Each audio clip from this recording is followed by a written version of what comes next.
Books can spark our imaginations, take us on adventures, and teach us life lessons. Today, writer and veteran homeschooler Cheri Blomquist is here to talk about falling in love with literature. Welcome to Homeschooling Saints, the podcast that helps you create the homeschool you love for the people you love. Our host is Lisa Mladinich, a Catholic life coach, TV host, best-selling author, and an instructor at Homeschool Connections. Before we get started, remember to subscribe to this podcast so you never miss an episode. And if you're watching on YouTube, click the bell to join our channel.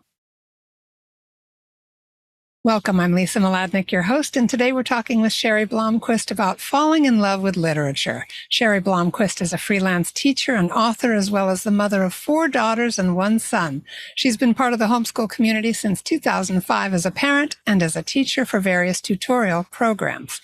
In addition to her work in education, she has written fiction, poetry, and other materials for various programs and publications, such as the Old Schoolhouse magazine, and she is the author of 2 books, Before Austin Comes Aesop, the children's great books and how to experience them, and Maria Von Trapp and her musical family. Currently, she lives in Independence, Missouri, where she continues to write and teach. You can learn more about her work on her website, Once Upon a Pen, and I will have that in the show notes. It's www.onceuponapen.studio. All right, so it is so good to have you back, Cheri. We've been hearing a little thunder in your background, so kind of exciting to record an episode with the thunder rolling in. How are you today? I do love rain. I do too. Cozy books, and they are cozy by by your bookcase, and and have coffee and tea and all that. Oh, it's wonderful. Thank you for having me back. Oh, it's my joy, and I'm glad you used the word cozy because this episode will air in kind of a cozy time of year, and I absolutely love the coziness of indoors with a good book when the weather's inclement outside. So start us off by just saying, kind of, how did you fall in love with literature? When did you become an avid reader? What sparked it? Let us hear a little of your story. Well, oddly enough, I don't remember much being read to. I know I was, but I don't remember too much about it. But what I do remember, one of my earliest memories of reading is is listening by the hour to a collection of stories and tapes. I have these little square books that were called the Super Scope Storyteller tapes, and there were all kinds of fairy tales and other folk tales, and I would listen to them. I would listen to them just days on, and I'd be excited to get new ones. There were all kinds of them, maybe 50 in the series, I don't know. And those actually were very instrumental in teaching me how to read. So I don't actually remember being taught how to read. I know that I was, but I don't. But what I remember is picking it up by those Super Scope Storyteller tapes. So they were one of they were my first the first literature to have major impact on me. But my mother was an avid book lover. She was an elementary teacher, and she loved children's books so much. She still does. I mean, she'll happily settle down with Ramona the Pest just as much as she would with any, historical novel or something for an adult. And she'll read these books over and over and over. And she would just hand me books throughout my childhood, just like they were candy. And, but she would give me the ones that she loved herself. The ones from the 40s, 50s, 60s, and 70s. B is for Betsy, and All of a Kind Family, about the little Jewish girls in the turn of this 20th century New York, and Ramona Quimby, and Henry Huggins, and Betsy Tacy. I loved a book called Ginny and the Cooking Contest, which is some forgettable book that was all about a little girl in the 50s who wanted to enter a cooking contest. And I was so fascinated by the 1950s dishes she would make, like chicken olive loaf and stuff like that. I was just very fascinated by things like that. But when I got to be in about 3rd grade, that's when I read 2 books that had a major impact on my entire life. And one was The Borrowers by Mary Norton, which I actually didn't read. I think my mother read some of it to me because it was too hard for me at that time, or too above my head. I didn't like The Borrowers, I'll be honest. I still don't like Mary Norton's writing style, but I loved the concept of these little people living under the floorboards, under the grandfather clock.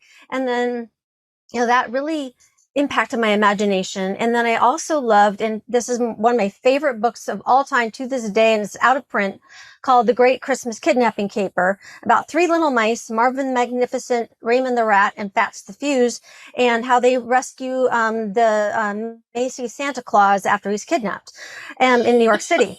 And I still love this book. I have read this book over and over and over. But I love both. But both of these books impacted my imagination so that I was inspired to write my very first novel called The Grandfather Clock Mouse. So I put them together in my head, and I came up with this Grandfather Clock Mouse story. And that before that, I was just writing little stories for school because we did lots of creative writing. And I loved writing this story so much. I still have it. I still have all my stories and stuff. It ignited this passion for writing stories. Now, I was an only child of a single parent household. My father was very involved in my life, but I didn't see him nearly as much as my mother, of course. And so I lived with my mother, and it was a very quiet household. I was happy to play with other children whenever I could. But, I went to school, and if I had somebody in the neighborhood to play with, I love playing with other children, but I spent many, many hours by myself growing up. And so I immersed myself in this story world. And, I'd play with my Fisher-Price little buildings, and I'd play with paper dolls. And, I read books upon books upon books. Well, storytelling, writing the stories down became another form of play for me. And I wrote reams of stories, all kinds of stories throughout my childhood. By the time I was in middle school, I was staying in from recess in the cafeteria, just scribbling out my stories. My middle finger was always blue and callous because I used erasable pens. And another book that strongly impacted this and fed into this love of writing is the Betsy Tacy goes, Betsy, I have it up on my bookshelf. Betsy and Tacy Go Downtown. I can't see it on my bookshelf right now, but it's about Betsy and how she loved to write. And I finally had, from the first time, I had a little friend who loved writing too, because I didn't know anybody else who liked to write. And so Betsy liked to write. And so she was kind of my little inspiration, my little companion in this love I had of telling stories. And so those are three books that strongly impacted me as a child. I also loved Riff Day. I don't know if you remember Riff Day. Do you remember reading this fundamental day where they would come to your school, and then you would each class would get to go into this room full of books, and you could pick one for your very own for free, a Scholastic book, or maybe they're Scholastic, I don't know. And I lived for Riff Day, and it's just, I just read everything I could. And so, I just became immersed in the world of stories, because I had to be by myself so much. And when I got a little older, and I got into high school, of course, I had the standard studies of, the short story, the essays, poetry, novels. And I don't know about you, but that's kind of how my entire high school program was structured. Each quarter was a different genre. So, I learned about I learned a lot of classics that were more difficult, more challenging, The Good Earth and, difficult poetry and things like that. But I was still very much immersed in fiction and just reading for entertainment. But as I grew older, and I got my degree, I was in English education. I got my degree in English education. I was still very, I still had to learn a lot about literature even yet. My literature education course, I had a lot of English courses, but there was still so much I hadn't read. And one of those things was nonfiction. And so as I grew older and I grew into adulthood, I began to discover nonfiction, and I began to read all sorts of books that would meet me where I was in my life, whether it was about fashion or marriage or, business or, just throughout my life, I would just, it was always where I went. I would always look for a book to teach me and help me grow.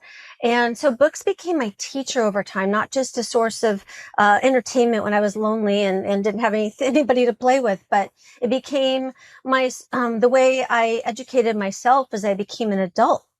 And so I would learn about all sorts of subjects, and that's how over time I became immersed in education, and I learned about health, and and I learned how to navigate the publishing industry. If it wasn't for books, I wouldn't be published today. I wouldn't have any books published because it was through books that I grew as a writer, that I learned how to write. It was, it's certainly some of school, and, people, friends, and everybody I'd listened to, but in reality, what really helped me grow and develop, were books. And so it was because of books that I'm a published writer today. It's also because of books I'm a Catholic today. I would not be a Catholic if I had not run into Eusebius' History of the Church back in 1996 or 95. One of the it was that book that kind of led me onto that path. Without books, I would not be a homeschooler or homeschool mom. I would not have learned about curriculum and education to the depth I do. All I would have had is what I learned in college, which quite honestly was not good looking back and knowing all I know now. And so, books have just been that teacher, the friend, the entertainer.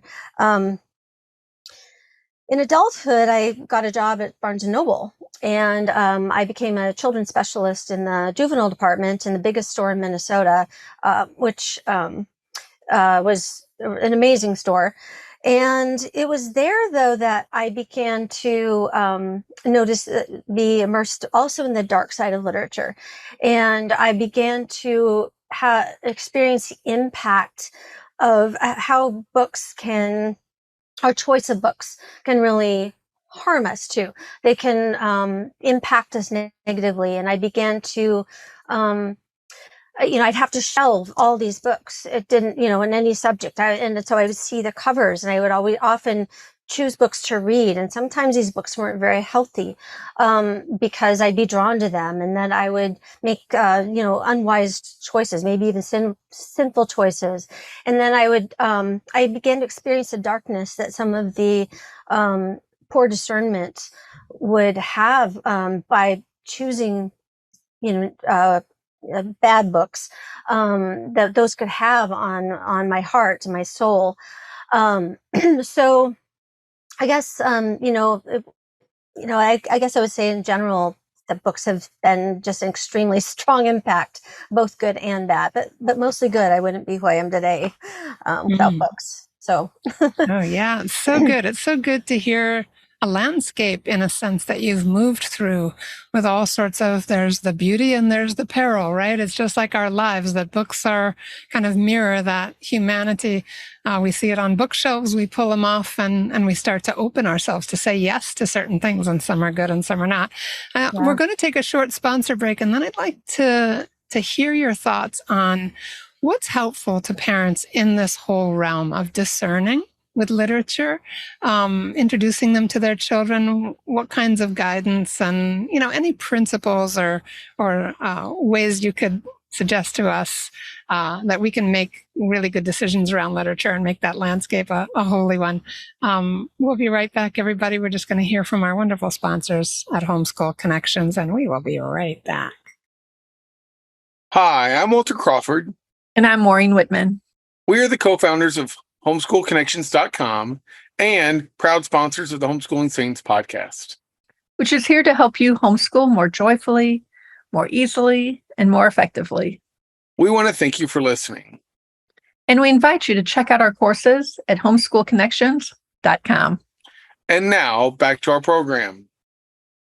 All right. We're here with Cheri Blomquist, and we're talking about falling in love with literature because it is a bit like falling in love. We do get kind of enraptured and carried away. And just like falling in love, we want to fall in love with the right person, right? We want to have discernment. So what are your thoughts on the things that parents should consider when they're approaching this idea of literature education for their children? Well, we could argue and debate and converse about curriculum all day long. So I won't go into curriculum choices and approaches, except to say that we do need to keep in mind that there are four main genres of literature study, at least traditionally. We've got novels, short stories, poetry, and essays. And one thing I've noticed over the years is that over the past, I don't know how many years, but over the past few years, I've noticed that we tend to focus on novels and forget about short stories and poetry and essays.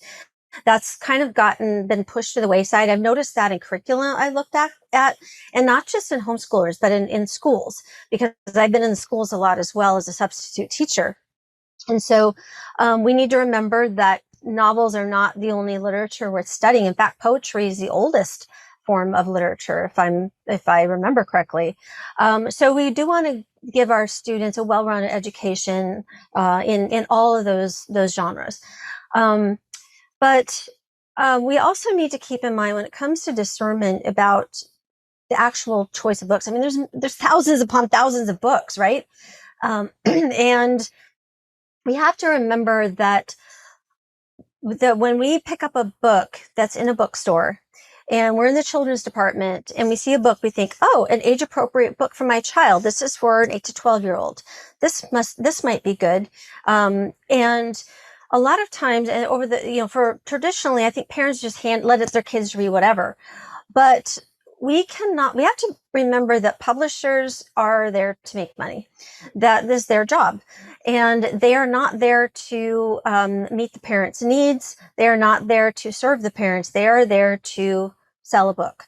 And so over time, the children's book market has changed because people, the authors write different kinds of books and the publishers decide they can make money off them. They're put in the bookstores and the parents will buy them and say, oh, this must be fine for my child. It's age appropriate. It's for middle grade readers. Or it's a picture book.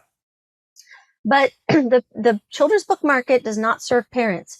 And it has become, over the past 10, 15 years, it's become, I don't know, my opinion, kind of a dangerous place for children.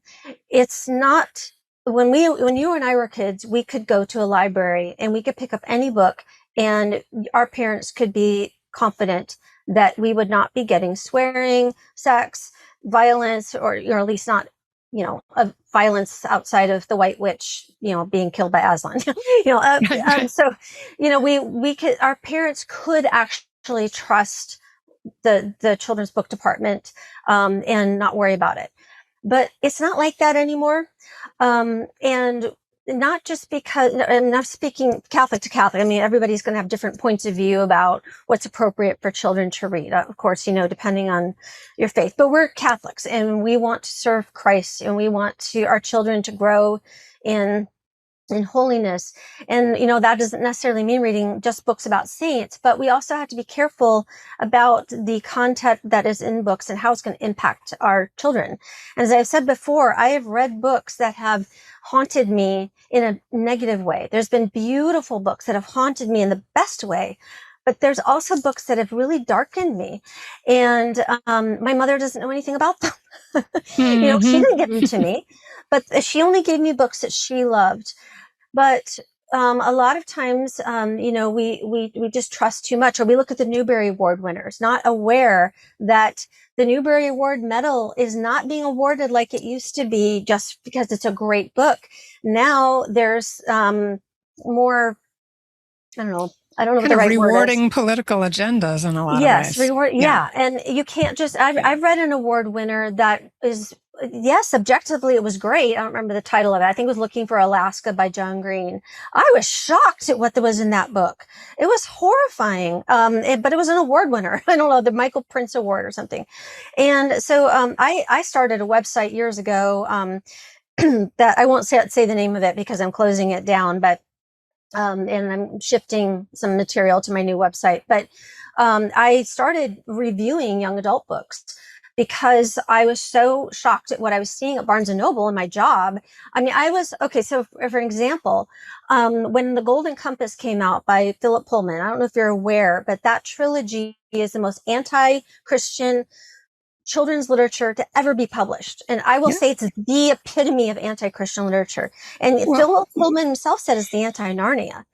Yes, he even said his intention with that series was to, quote, kill God in the minds of children. Oh gosh, I didn't heard that. But when I was at Barnes & Noble, that book came out as along with Harry Potter. And I was hand selling both books in the children's department. I was hand selling The Golden Compass. And I'm like, I should read this because it's so popular. I should read Harry Potter because it's so popular. Well, I read only the first Harry Potter book, and then, that was enough for me to know what I was selling. But The Golden Compass, I got to the end of that book, and I was so shocked at the end of that book. I'm like, is this going where I think it's going? So I had to read the next two. I was so horrified that I was hand selling that book to children. That I did a whole blog post on it at the website I had at that time. And I'm like, I cannot believe what publishers are passing off for good children's literature. And it was a very good book. His trilogy is excellent writing. It's excellent storytelling, but it is horrific for Catholics. It is so damaging. And so he's just an extreme example. There's all kinds of books out there for young adults, now for middle grade, and then also now picture books are delving into these subjects that we as Catholics cannot in good conscience expose our children to accept in ways that are, in accordance with our family values. We have to be really careful. We cannot trust children's book publishers anymore, and especially YA, but also middle grade and picture book. When I started the website, the YA reviews, it was just YA that was a concern at that time. But over time, I began to realize that no, this is changing everywhere, and the authors do not care. The authors are there to express themselves. That's their right. They're authors. They can do what they want, but the publishers are the ones putting this on the shelves. And so I'm just, the books that I read from my YA book review website were there's some great ones. There really are. There's some really excellent authors out there who have done a fantastic job of storytelling, have done beautiful writing. Like, I can't pronounce her name, Ruta Sepetys. She did, Between Shades of Grey, not 50 Shades of Grey. Between Shades of Grey is an incredible story about the Lenin's Siberia, I think it was, or I don't know, World War. It was a historical novel about Eastern Europe. It was incredible. But there's so many more that I read that I was shocked. I was horrified. I was like, I can't believe I'm reading this. I don't want to read this anymore. Some of them I didn't even finish. And there were so many like that are so spiritually darkening for me, let alone a teenager. And so I just want to, remind parents that every classic that we sometimes just depend on the classics. They're safe. They're the best literature. We have to remember that classics were once contemporary, first of all. There's nothing magical about a classic. It was once a contemporary book. Sometimes they were looked down upon in their own day, like Mark Twain, I think it was Huck Finn or Tom Sawyer, he did not impress his peers. I think he was banned from libraries during his day. Some books were totally ignored until a generation later. Even Tolkien, The Hobbit, the Hobbit was only got mixed reviews and kind of lukewarm reception at first. It wasn't until a scandal in America that rocketed The Hobbit up to this, this cult favorite. I don't know if people are aware of that. It was not that popular to begin with, and now it's like one of the greatest books of all time. So we have to remember that books have a life, and they don't always start out impressive. So classics were once contemporary, but also, we have to remember that marketing, awards, all those things don't substitute for discernment. And parents now have to at least thumb through them. They have to at least get a sense of it and go beyond the jacket. I read a book once that looked like it would be a story about civil rights during the civil rights era, about a friendship between a black girl and a white girl. I thought, cool, this sounds really neat. Turned out to be an LGBTQ book, but you couldn't tell that from the cover, and it was explicit. So I mean, it was just like, oh, wow. Okay. This is why I'm reviewing these books, because otherwise there's no way for parents to know. So we do have to be discerning, and we do have to look at our kids' books from now on. It's just sad. But I would also say that if you're well, how do I start? There's thousands of books out there, it seems like the classics are just the safe way to go. And that's true. And actually, I would advocate, I wrote Before Austen Comes Aesop partly because I feel that those books, the great books, the children's great books, or what I call the children's great books, those should form a foundation of our literary education. Because just like the great books, Aristotle, Plato, Shakespeare, Milton, all those help form our understanding of our Western civilization. And they, a lot of these children's books, the classics like Alice in Wonderland, or, the fairy tales, King Arthur, Robin Hood, those are part of the foundation of our culture. And when we know those stories, then the books that are added to that over time, the books in the 60s and 70s and 80s, a lot of those are influenced by those earlier classics. So we do want a good foundation of classics. That doesn't mean every classic is what your child ought to read, though. I mean, even in my book, I don't suggest that everybody's child should read every book that I put in that book. In fact, some books I wouldn't want to read myself or have my own children read, like The House on Mango Street, because there is it is a very influential book, but that doesn't mean I want my child to read it because there's a rape scene, I think, or not a rape scene, but a graphic scene. So we have to be careful, even with classics, even with books that are said, oh, this is read in high school, so my child ought to read it. Well, not necessarily. Catcher in the Rye has been read in high school. That doesn't mean your child ought to read it. It's a very well done book, but there's a lot of swearing. I mean, so we have to think through these and not just hand our book, and even in the literature curriculum, when we teach a book or a poem or a short story or whatever, we want to think about whether this is going to benefit our child or whether it's going to harm a child. For example, maybe there's some violence in it that wouldn't affect one child, but would really hurt another child because of something that child went through, or some trauma. We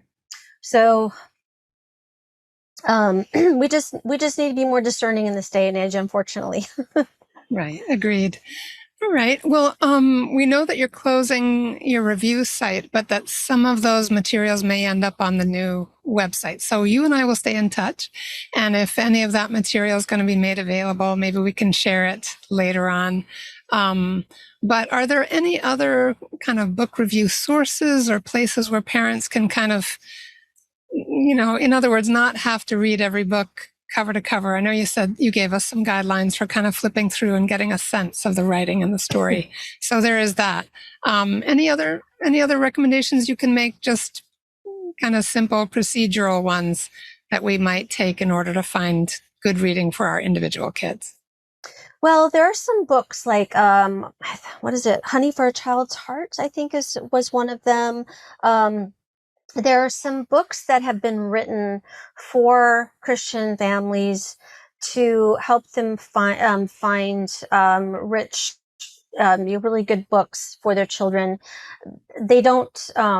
They try to focus on the best, the really good books. My book focuses on the most influential books in literary history for children. That is the focus of my book. It's not a recommendation book. This is what has formed the foundation of children's literature. And these are good to know about if you want a rich literary education. Mm-hmm. But there are some books that are written with the other purpose of, consider having your child read these. And unfortunately, I don't remember the titles right off the top of my head. There's a few of them. Honey for a Child's Heart is the only one that comes to mind right now. Yeah, I'm thinking of Maureen Whitman, our own sponsor, wrote, what is it, For the Love of Literature. And mm-hmm. Laura Berquist, I believe, also has a book that's full of recommendations for different age levels. So I'll have to find that. Right. and put it in the show notes. So there are other homeschool moms out there who have done a lot of reading, who have also gotten together with other homeschooling parents and come up with some pretty good lists. And you can find some lists online as well. When I wrote, and you might want to look in my, if you have my book, Before Austin Comes ASAP, you might want to look in the appendix, because I do list some other books, and also my bibliography. And there are some books in there that you might find useful. And I also want to remind everybody that just because it's not a classic and just because it's not an award winner doesn't mean it's not worth reading. That's important to remember too. Like, some of the best books I've ever read are forgotten today. And it's like The Great Christmas Kidnapping Caper about these three little mice. Okay, that's the low end of the scale, but like there's some really, really excellent books that are forgotten. So we don't want to just sometimes it's because they weren't marketed well, or because the publishing company went out of business, not because it wasn't a good book. So I don't want, parents might want to keep that in mind as well, that any book is fair game, but we do, just need to be discerning. I would say that safe, if we're talking safe books where we don't have to worry about what's in it, maybe before 2020, maybe even before 2015, we still had a children's book market that was pretty solid, but it's not that way anymore. So Right. So we all need to be cautious. I so appreciate this. It's good to kind of to be in this conversation with someone who's actually been part of that publishing business, like actually handling the products and getting a sense of where they're coming from and what they're about. And we certainly don't always share the agendas of the marketplace. We know that very, very well. I'll tell you, working at a bookstore really opens your eyes. I've seen it's like the world in miniature, and you see it's very interesting experience. Yeah, we see the forces out there. Okay, any final thought to leave us with, Cheri, as we start to wrap up for today? No, I guess I pretty much said what I had in mind, but anybody can email me if you have any questions or thoughts. Happy to be contacted through my website. So. Okay, so they can just go to your website and they'll be able to message you there. Yes. All and right, sometimes fantastic. I've gotten suggestions for books that I left out of Before Austin Comes ASAP that should have been in there, which I'm totally open to that, because at some point, I might want to present other ideas. I mean, maybe have a blog or and then maybe there'll be another edition. I don't know. So let's hope. I'm open to all this stuff, all those things. Oh, wonderful. Gosh, it's been a joy to be with you, Cheri. Thank you so much. And thanks everyone for listening. It's been so much fun talking about this falling in love with literature that we want to be prudent and discern about, to provide works that are worth falling in love with for and there's so kids. many out there. There's so many good books. Don't be afraid of books either. Yes. Poetry, stories, all those things. There's so many good ones that can really edify us and help us grow into the person God made us to be. Amen. All right, everybody. Thanks for tuning in. We'll be back next week. Please pray for us. We're praying for you too. Have a great day. And that's our show for today. Our program is sponsored by homeschoolconnections.com. Be sure to subscribe to Homeschooling Saints and leave us an honest review.